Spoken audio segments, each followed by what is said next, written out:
Hello everyone, this is Vivek and welcome back to temperament of traders. So bank Nifty देखेंगे यहाँ पे 51,200 के पास आज ओपन हुआ था और इनिशियली एक सेलिंग प्रेशर हमें देखने को मिला, बट यहाँ पे मैं इंटरेस्टेड नहीं था क्योंकि ये चीज़ मैं कल के वीडियो में भी डिस्कशन किया था कि जब तक मार्केट यहाँ 50,800 और 51,200 के बीच में यहाँ पे मैं थोड़ा ट्रेड अवॉइड करूँगा क्योंकि यहाँ वॉलेटिलिटी क्रिएट होगा और हो सकता है फिर प्रीमियम्स में काफ़ी ज़्यादा फ्लक्चुएशंस देखने को मिले। और इनिशियली आप देखेंगे फ्लक्चुएशंस था भी यहाँ पे प्रीमियम में, और प्रीमियम एक्चुअली वियर्ड भी मूव कर रहा था। कॉल और पुट का आप देखेंगे दोनों एक बार ग्रीन बन रहा है, दोनों रेड बन रहा है, तो थोड़ा सा वियर्डनेस था प्रीमियम में यहाँ पे एक्सपायरीज के चलते।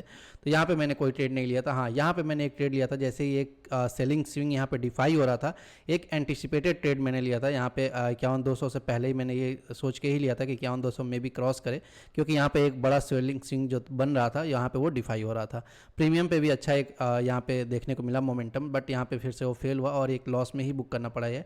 लेकिन मैंने यहाँ पे मेजर क्वांटिटी नहीं लिया था, हाफ क्वांटिटी में ही ट्रेड लिया था क्योंकि 51,200 का जो हमारा मेजर एक रेजिस्टेंस था वो अभी ब्रेक नहीं हुआ था। जैसे ही यहाँ पे देखेंगे यहाँ पे उसके बाद से फ्लक्चुएशन रहा और ये कैंडल जैसे बना यहाँ पे 51,200 जैसे क्रॉस कर रहा था, यहाँ पे मैंने ट्रेड लिया था हाफ क्वांटिटी में और यहाँ पे बहुत ही अच्छा प्रॉफिट देखने को मिला क्योंकि यहाँ पे हाफ क्वांटिटी में ही मैंने ट्रेड लिया था, बट यहाँ पे 200 पॉइंट ऑलमोस्ट कैप्चर करने को मिला क्योंकि यहाँ पे आप देखेंगे 250 के आसपास मैंने एंट्री लिया था 51,200 के प्रीमियम पे, अप्रोक्सीमेटली यहाँ पे 450 के आसपास मैंने उसको बुक किया। और ये चीज़ मैंने कल भी आपको बोला था कि जब भी आपको क्विक प्रॉफिट मिले कल के दिन यानी आज के दिन, तो यहाँ पे क्विकली उसको बुक करने का कोशिश करिएगा, ज़्यादा ग्रीडी मत बनिएगा। और यहाँ पे देखेंगे यहाँ पे शार्प फिर रिवर्सल आया, उसके बाद से फ्लक्चुएशंस काफ़ी ज़्यादा था।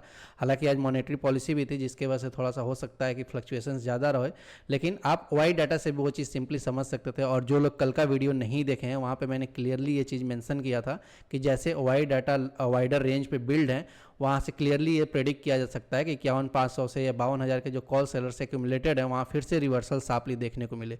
इसीलिए मैंने कल आपको एडवाइस किया था जैसे यहाँ पे 51,200 का लेवल ब्रेक होता है 200-300 हो सकता है पॉइंट हमें देखने को मिले, बट वहाँ पे प्रॉफिट भी बुक कर लीजिएगा या फिर पार्शियल प्रॉफिट बुक कर लीजिएगा। अदरवाइज रिवर्सल्स में हो सकता है जो प्रॉफिट आपके दिखे वो भी फिर लॉस में कन्वर्ट हो जाए। तो यहाँ पे देखेंगे काफ़ी ज़्यादा फ्लक्चुएशन था, उसके बाद से यहाँ मार्केट कुछ समझ में नहीं आया और एक बार जैसे ही ऐसे मार्केट में आपका प्रॉफिट बन जाए वहाँ से ज़्यादा रिस्क लेने की जरूरत नहीं है। उसके बाद मैंने ट्रेड नहीं लिया, यहाँ पे एक अच्छा यहाँ पे प्रॉफिट हो गया था, उसके बाद से मैंने ट्रेड अवॉइड किया। तो ये चीज़ होता है जब भी मार्केट में विक्स हाई हो या फिर आपको ऐसा लगे कि फ्लक्चुएशन अभी ज़्यादा हो रहा है मार्केट में, तो वहाँ पे कोशिश करिए क्विक प्रॉफिट बुक करने का। और एक बार जो प्रॉफिट बन जाए वहाँ पे फिर आप ग्रीडीनेस मत दिखाइए और उसको बुक करके घर ले जाने की कोशिश करिए।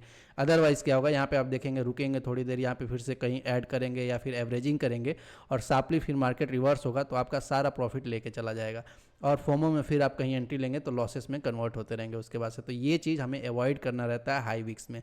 और जो चीज़ आप देख सकते हैं कि प्रेडिक्शन या फिर किसी भी आप इंडिकेटर बेस्ड स्ट्रेटजी से अगर आप एंट्री लेते हैं, वो आपको एक प्रेडिक्शन या फिर प्रोबेबिलिटी के बेसिस पे आपका वो ट्रेड सही है या गलत वो डिसाइड होता है। लेकिन हमारे पास एक ही डाटा रहता है, वो फैक्ट जो रहता है वो है वाई डाटा। वाई डाटा के बेसिस पे आप एनालिसिस कर सकते हैं कि कल क्या होने वाला है या फिर कहाँ से हमें रिवर्सल्स एक्सपेक्टेशन है। और इसीलिए मैंने ये चीज़ आपको क्लियरली बोला था कि 51,500 या फिर 52,000 के लेवल पे जैसे कॉल सेलर्स एक्यूमुलेट थे या फिर नीचे के साइड भी 50,500 और 50,000 पे जैसे पुट सेलर्स एक्यूमुलेट थे, ऐसा लग रहा था कि कहीं से भी रिवर्सल्स पॉसिबल है और एक बार साफ मूव आए तो हो सकता है फिर से कॉल सेलर्स या पुट सेलर्स प्रेशर दिखाएं और वहाँ पे मार्केट साइडवेज हो जाए या फिर रिवर्सल्स दे।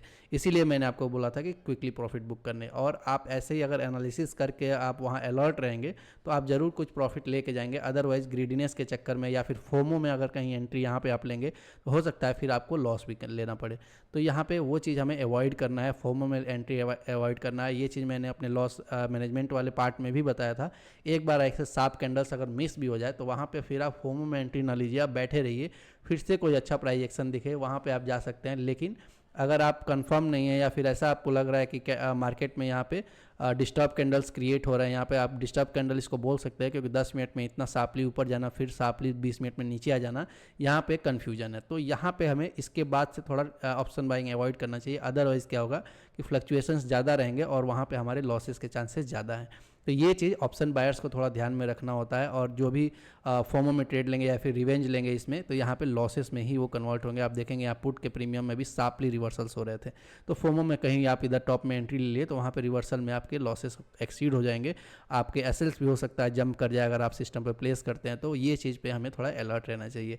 और खासकर एक्सपायरीज में जब फ्लक्चुएशन ज़्यादा हो तो वहाँ पे हमें अवॉइड करना चाहिए। अगर आपको नहीं समझ में आ रहा है मार्केट तो इस वीक्स में थोड़ा सा अवॉइड करिए ट्रेड लेना, क्योंकि यहाँ पे थोड़ा लॉजिक कम काम करता है या फिर एनालिसिस कम काम करता है क्योंकि एक एक कैंडल में ही आपके 70-80 पॉइंट के मोमेंटम हो जाते हैं। तो वहाँ पे आप अगर प्रॉपरली एसएल प्लेस भी करते हैं तो हो सकता है वो बहुत ही क्विकली हिट कर जाए, वहाँ पे आपका एनालिसिस हो सकता है काम ना करे अच्छे से, क्योंकि जो प्रीमियम पे फ्लक्चुएशंस है वो काफ़ी ज़्यादा रहेंगे। तो इसमें थोड़ा सा हमें ट्रेड थोड़ा अलर्ट रह के कोशिश करिए करने का, या फिर रिस्क थोड़ा मिनिमाइज़ कर दीजिए, क्वांटिटी थोड़ा मैनेज करते हुए चलिए। यहाँ पे बड़े क्वांटिटीज़ में आप ट्रेड लेंगे तो यहाँ पे हो सकता है फंसने के चांसेस भी ज़्यादा हों। इसीलिए मैंने यहाँ पे अच्छा मोमेंटम दिखा, फिर भी मैंने हाफ क्वांटिटी में ही एंट्री लिया, क्योंकि आप देख सकते हैं इनिशियली यहाँ पे भी रिवर्सल हुआ था, तो हो सकता है मार्केट सडनली रिवर्स हो जाए, उसके लिए आप कुछ कर नहीं सकते हैं। यहाँ पे आप श्योर होकर नहीं चल सकते हैं। अगर अगर आपको अच्छा प्रॉफिट दिख जाता है 1 मिनट में 2 मिनट में, देन आप तुरंत उसको बुक भी कर लीजिए। यहाँ पे 200 पॉइंट अगर मिल रहा है अगर 1 मिनट में, तो हमें और एक्सपेक्टेशन नहीं है कि 5 मिनट और रुक जाए।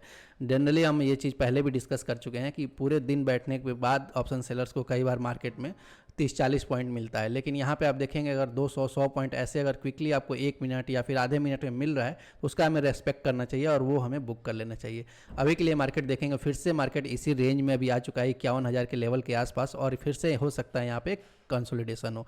तो ये चीज़ मैंने कल भी क्लियरली बोला था कि हो सकता है मार्केट यहाँ 3-4 दिन पॉज करे और उसके बाद से कहीं डायरेक्शन डिसाइड करे। ये चीज़ अगर आप नहीं देखे तो कल के वीडियो में जाके देख सकते हैं, ये चीज़ मैंने क्लियरली मेंशन भी किया हुआ है।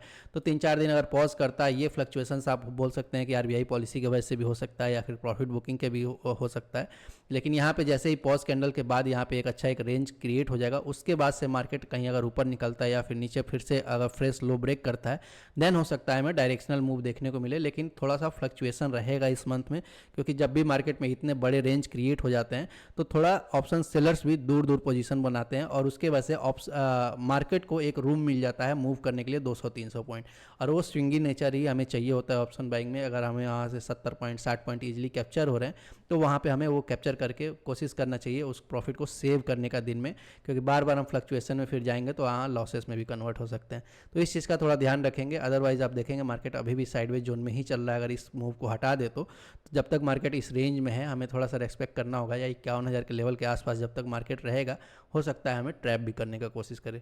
सो आई होप ये वीडियो आपको अच्छा लगा होगा। वीडियो अच्छा लगा तो please like the video, channel पर नए हैं तो please subscribe the channel. Thank you.